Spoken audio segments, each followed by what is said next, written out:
Next, the boss of an East Midlands company has accused the government of hooliganism over its handling of the economy.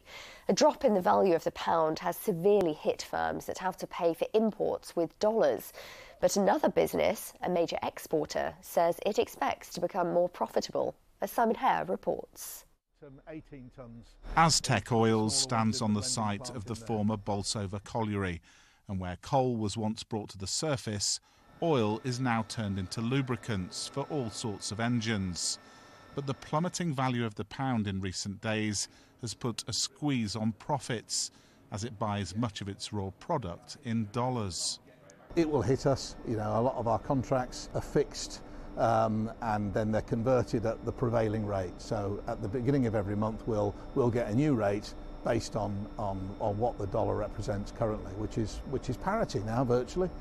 And he lays the blame firmly at the door of the government. We've got to try and absorb what we can between now and the end of the year, which is going to be very, very difficult.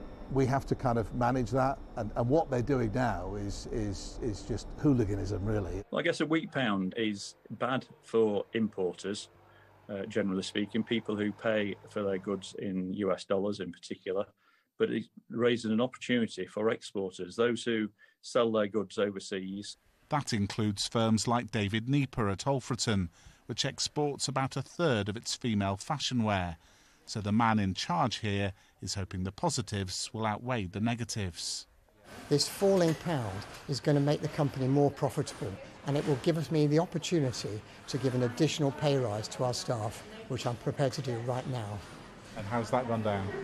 They don't know till tomorrow morning, unless you leak it first, but that's all right. So a timely bonus for the staff here to cope with the increased cost of living. But back at Bolsover, Mark says he'll be having to keep a close eye on what the value of the pound will have on his business.